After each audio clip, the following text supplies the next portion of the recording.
What does a winning game plan against the Buffalo Bills look like for Miami in Week 4? That is our subject here today on this episode of Locked On Dolphins. You are Locked On Dolphins, your daily Miami Dolphins podcast, part of the Locked On Podcast Network, your team every day. All right, Miami. Welcome to another episode of Locked On Dolphins. It's your team every day here on the Locked On Network. I'm your host, Kyle Krabs, a lifelong Miami Dolphins fan, host of Locked On Dolphins, co-host of Locked On NFL Scouting. You can find our shows on YouTube or wherever you listen to your favorite podcasts. I appreciate our everydayers who do keep it locked in with us on a daily basis because it is your team every day. We don't just say it, we live it here on the Locked On Network. Today on the show, we're looking at the game plan to beat Buffalo. The Buffalo Bills hosting the Miami Dolphins in Week 4. Critical AFC East matchup for Miami and their big picture aspirations. We'll talk big picture at the end of the show. We're going to talk about each side of the ball. I spent the last couple of days watching the Bills and their first 3 games on tape just to try to pick and feel where I think Miami can find the winning formulas. Today's episode of Locked On Dolphins is brought to you by Gametime. Download the Gametime app, create an account, use code LOCKEDONNFL for $20 off your first purchase. Last-minute tickets, lowest price, guaranteed. So, when the Dolphins have the ball,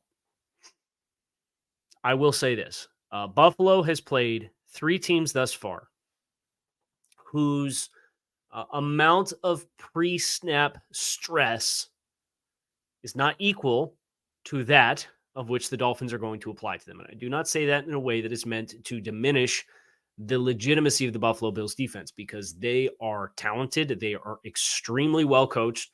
You watch the Bills, and when they play zone, they match their zones in accordance to the distribution of routes very well. They pass off routes and trust leverage of players around them extremely well.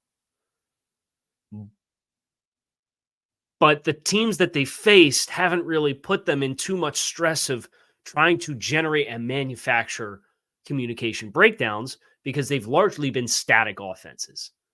And what you saw as a result of that, I thought, was the ability to very clearly read who is each eligible along the way.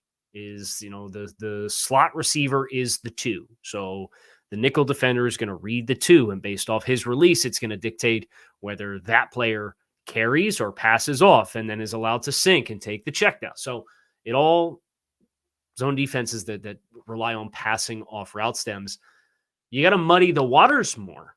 And you understand you probably got a little bit of a watered down game plan in Week 1 with the Jets because Aaron Rodgers prepped all week to be the starter and left after just a couple of plays. And then the next week you got Jimmy Garoppolo, and they had a really good opening script. The Raiders did. And then they just, quite frankly, got big boyed up front and could not run the ball.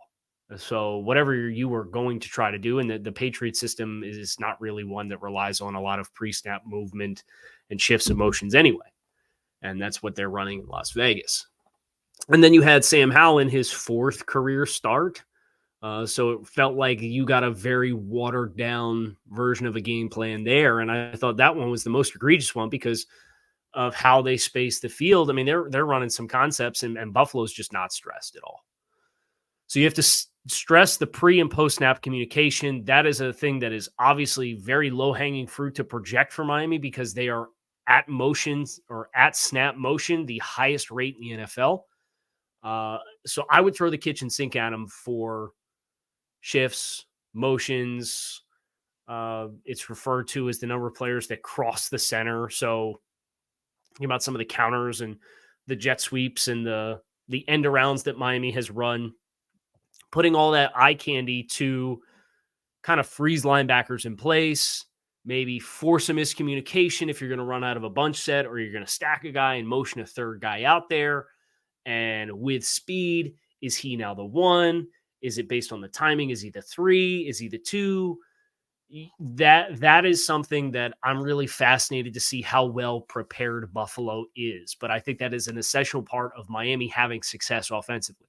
Now, when I looked at the 3 teams that played the Bills and the success that they were able to find on the ground, the team that had the most success The Commanders had a couple of nice runs. They just didn't run the ball enough, and it was a 2-score game in the fourth quarter. Like, it wasn't like the game was totally out of hand. It snowballed on them late because they kept turning the ball over a bunch, had a defensive pick six in there, all that kind of stuff. But the Jets had some success with crack toss, which piqued my interest because they were utilizing tight ends to crack down on Greg Rousseau and generating movement and wash, and the Jets would come out with these really heavy 3 tight end surfaces. Now, you contrast that to the following week. The Raiders came out with 6 offensive linemen and still could not run the ball because they could not get up onto the second level and block the linebackers. So I think that is something for Miami, the crack toss concepts of collapsing on the edge with Ingold and Smythe and whoever else may be charged with some of those reps and giving yourself some favorable angles to try to get up on second-level players. Milano, say what you will about Matt Milano, and although there's a lot of Dolphins fans that do not like Matt Milano, and I understand why, he's a stud football player. And I think for all of the times Terrell Bernard has been around the ball, it's Milano is the one that I think you have to scheme for. Because his instincts are really good. His range is really good. He's obviously an explosive hitter. Very rangy, very difficult for offensive linemen to get up on. So when you're thinking about Connor Williams, and he practiced yesterday, and I think that's a great sign for Miami for his availability to play in the game. But if he doesn't play, I think that maybe changes how you try to leverage and climb.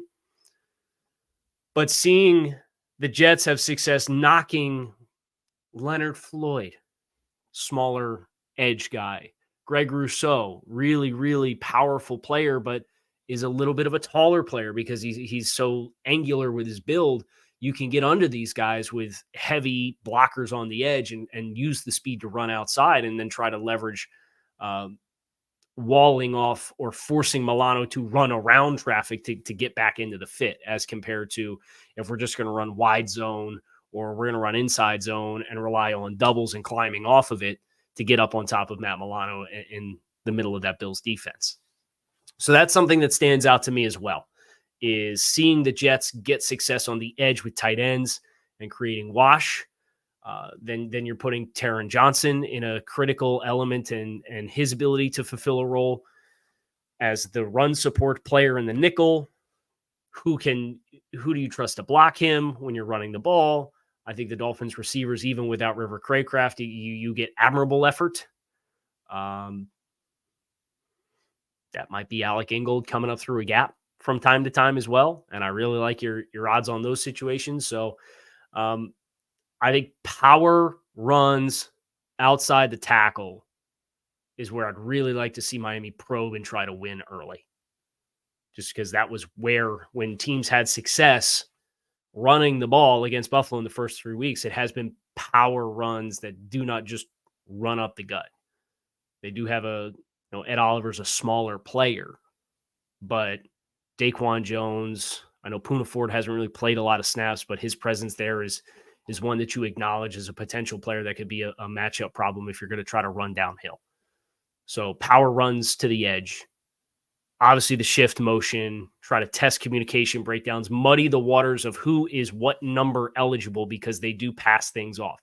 And when they go man, and I saw a fair amount of man, it's usually cover one, and they're very physical in the contact window. So if you're anticipating man, I would do a lot of stack releases where you can switch and force somebody to play off and make sure that you're manufacturing one of your speedy guys to kind of get out into space.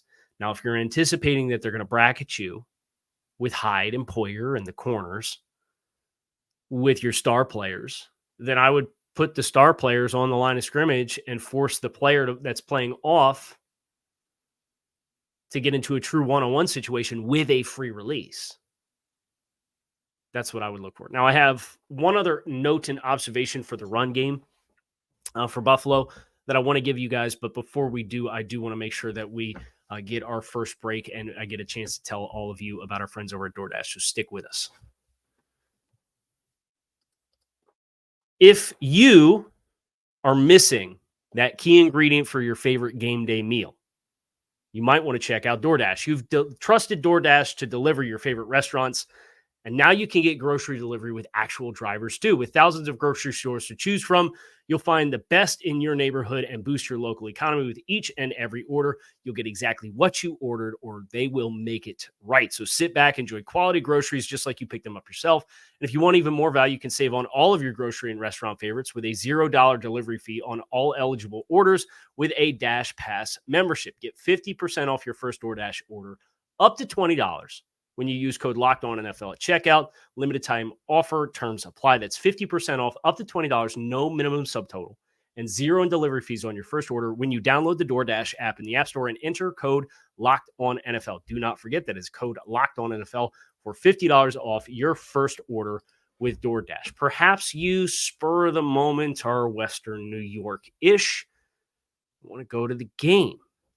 Forget the stress that comes with planning a trip to the game and get your tickets with Gametime.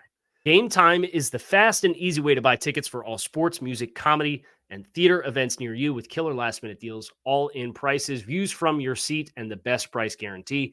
Gametime takes the guesswork out of buying tickets. Gametime, you can find exclusive flash deals and sponsored deals on tickets for football, basketball, baseball, concerts, comedy, theater, and more. With zone deals, you pick the section and Gametime picks the seats for an average of 18% savings. The Gametime guarantee means you'll always get the best price. If you find tickets in the same section and row for less, Gametime will credit you 110% of the difference. Download the Gametime app, create an account, and use code LOCKEDONNFL for $20 off your first purchase. Terms do apply. Again, create an account and redeem code LOCKEDONNFL, LOCKEDON NFL for $20 off. Download Gametime today. Last minute tickets, lowest price guarantee. The other observation that I had for when the Dolphins have the ball is the Bills do a really nice job. This is the other thing I think their defense does a really nice job of, is when they rotate and spin the safeties, they time it up really well. So they will show you something pre-snap. And if that is not what they're going to spin to and play on the back end, they are very patient. They don't give you a lot of stuff for free before the snap. Now, they also will show you stuff they're not doing. A lot of their simulated pressures are four-man pressures, and just certain guys are dropping out as compared to everybody actually coming or just rushing organically forward. They get you in long down and distance situations. They disguise well, but they show pressure and end up not really pressuring you. They'll just overload a side.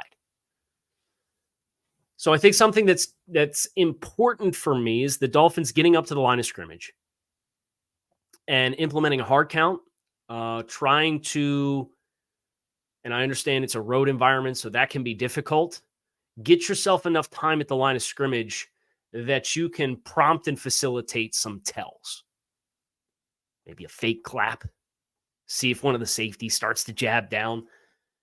They'll sneak Poyer down there quite a bit and get an extra hat in the run game that's not accounted for because they'll spin him down late. So if you can anticipate that, if you can draw that out of him, so even if you're going to go silent count, you're going to snap it, or you're going to clap snap. Well, can you draw some kind of tell that even if he doesn't tip his hand anymore, he's no longer getting kind of the momentum start into the snap? Is something I would watch for as well, as far as what Buffalo does defensively. That was really impressive through the first three weeks, and it's not a surprise because they're one of the best coach teams in the NFL, and they got talent on the defensive side of the ball. So it's a lot of game, I don't say game play administrative stuff is the stuff that I think can really help give you a winning edge in this game. It's not game management. It's not play management. It's administrative. And I think they're in a position to do some of this because it is year two of this system offensively. Now, defensively, when the Bills have the ball, you don't really have a good answer here. Although I did get this really interesting. Where's my phone? Joe Marino sent it to me. Here it is. And Joe Marino sent me a chart that I think is good reinforcement of something we talked about the other week. Winning on first down.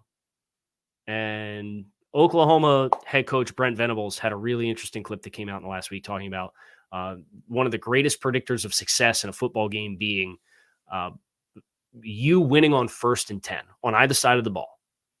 And the Dolphins obviously have had a lot of first down success offensively and defensively. What is of interest to me is that the Bills on rushing plays on 1st and 10 have the second lowest EPA per play, which is expected points added. So it's a metric that measures success rate of those play calls and what the net is versus standard. So the Bills are the second worst team running the ball on 1st and 10 offensively through the first 3 weeks. And passing the ball on 1st and 10, they are about net neutral. This is not a good 1st and 10 offense for whatever reason. And I don't have a good reason, but it is a very interesting statistical note to come to the understanding that they have been a team that has lived in a lot of 2nd and longs.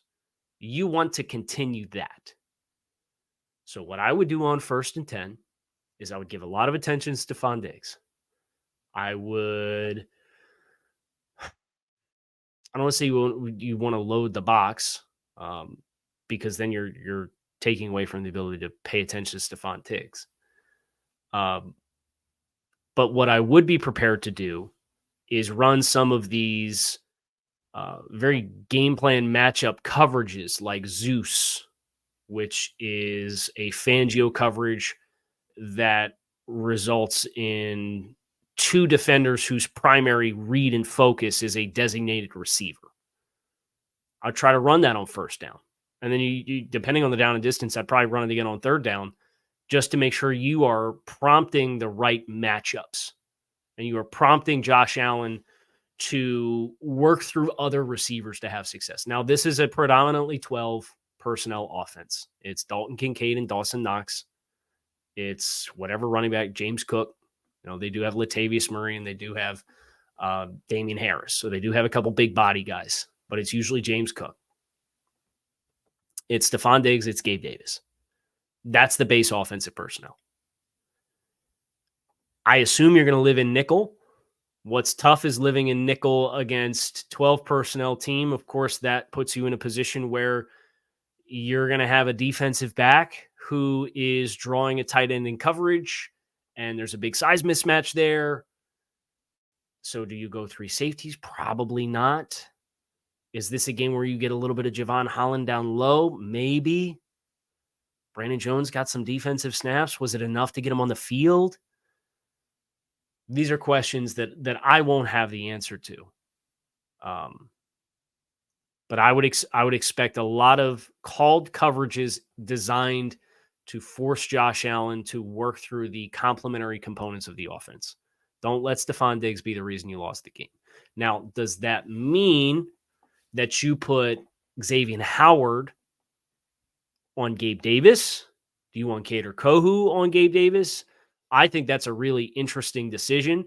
If you were going to play with safety leverage, I would be inclined to put Howard on Stephon Diggs because I think Kohu's taken some of these big-bodied wide receiver matchups already this season, and he's had some success with it. And one thing Gabe Davis is he is a vertical guy down the field too. He's a big-bodied, linear separation guy. So if I take that into account, who do I trust on vertical shots with perhaps maybe no safety help at time to time? I would want Kohu to be the guy that's running downfield. That's not a shot on X in any capacity, but I think X on Stephon Diggs with the ball skills frees him up to be aggressive to try to hunt the football a little bit more and be aggressive knowing, hey, I've got help over the top. And I do think Kohu runs better than Xavier Howard at this stage of the game too.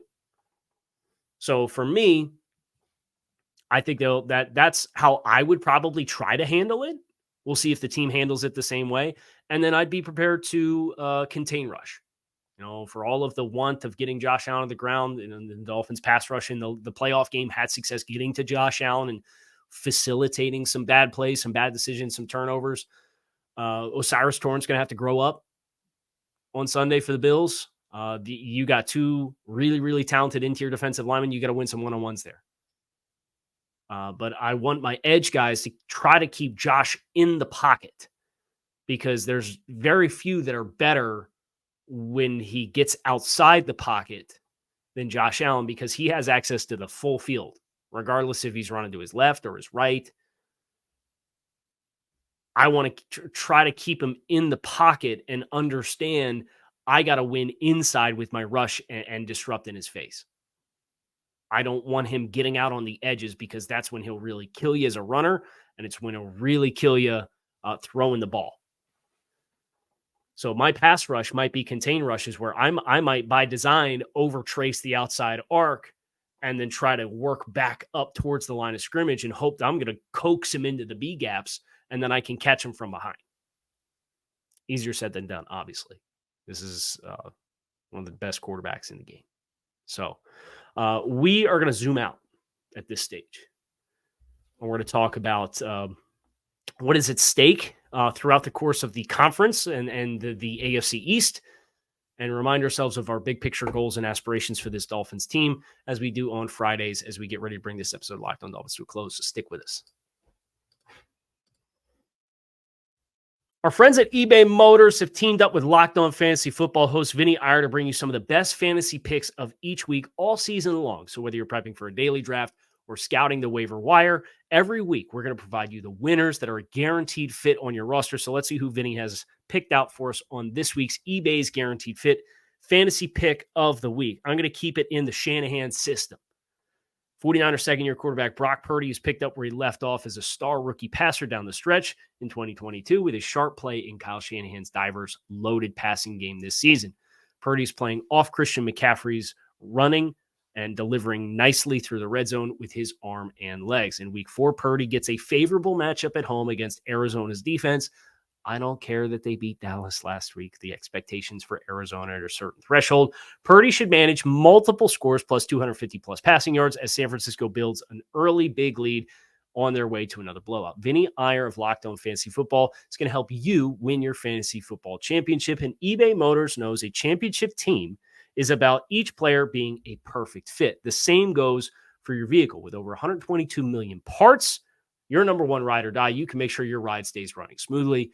Brake kits, LED headlights, roof racks, bumpers, whatever your baby needs, eBay Motors has it with eBay's Guaranteed Fit. It's guaranteed to fit your ride the first time, every time, or your money back. Plus, at these prices, you're burning rubber and not cash. Keep your ride or die alive at ebaymotors.com. eBay Guaranteed Fit only available to U.S. customers, eligible items only, and exclusions do apply. So I have my favorite website on the face of the planet, playoffpredictors.com. And we're not bringing up playoffpredictors.com for any other reason other than it is a really helpful illustration of this week's schedule. And it also provides you in real time, if you were to pick the games and the results of the games, it would help outline what that means for conference standings and playoff standings and divisional standings and so on and so forth. So Miami obviously plays in Orchard Park at 1 o'clock.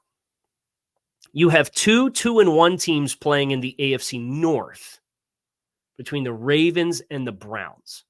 It's obviously a big game. Those are teams that have playoff aspirations. If the playoffs started today, they'd both be wildcard teams behind Pittsburgh. Them playing each other, one of those teams is obviously going to fall to 2-2, which means no matter what happens in Miami's game, Miami will be assured to stay ahead of one of those two teams. You go to tiebreakers, it might be both. Obviously a little early for this kind of jostling, but it's good to know where there's going to be net wins and losses throughout the conference. The vast majority of the conference is playing other teams within the conference. Cincinnati's at Tennessee. The Raiders are at Los Angeles Raiders. The Chiefs on Sunday Night Football are playing the Jets. Taylor Swift will be there if that's your cup of tea. It's not mine, but that's okay. The Steelers are visiting the Texans. And then we already mentioned Ravens, Browns, and Dolphins, Bills. That leaves 4 interconference matchups. The Jaguars are going to London and playing the Falcons. So that's a 9 o'clock game. 9 a.m., I should say. The Colts are hosting the LA Rams.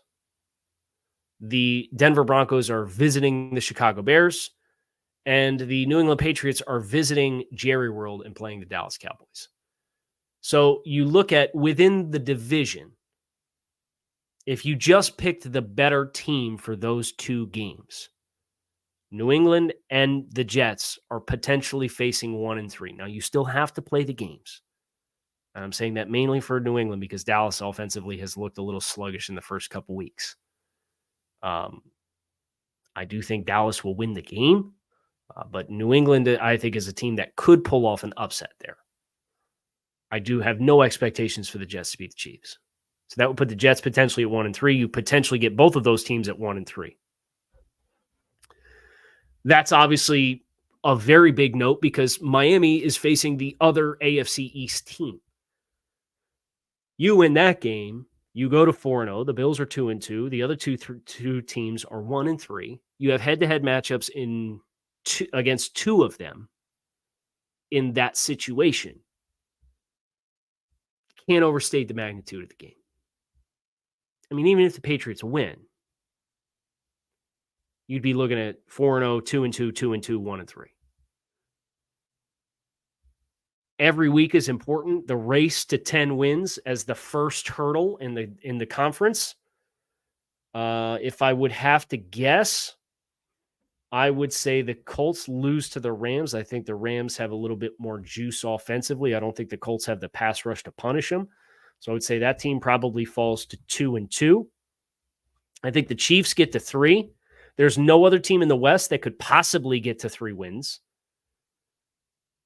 The Ravens and Browns play each other, so one of those two teams will fall to 2 wins. Pittsburgh against Houston probably wins. And then obviously if Miami beats Buffalo, you'd be looking at now a 4-0 team and 3 other teams in the conference that have 3 wins. And Miami would have obviously a leg up on each of those. They'd still have to play Kansas City head-to-head as a 3-win team. Like, there's a lot here. There's a lot of leverage. Now, even if it doesn't go Miami's way on Sunday, just to acknowledge the other outcome, I think the probable outcome if Miami loses the game is you have 2 teams in the North, 1 team in the West, and 2 teams in the East that are all tied with 3 wins. And that will put you at 5 teams in the division, all with obviously a leg up at 3-1. But because there's been so much parity early, Miami stringing together another win is a monumental piece of what could be this weekend. So take the divisional metrics aside, but big picture throughout this conference, go take it. And I'll end this show with the same question I asked at the beginning of Monday's show after Miami did what they did to the Broncos last week. And I promised myself I wouldn't say the number. And I promised you guys I wouldn't say the number. Why not us? Dolphins last won in Orchard Park in 2016 when they went up there in cold weather and overtime, and Jay ran all over them to clinch the playoff spot.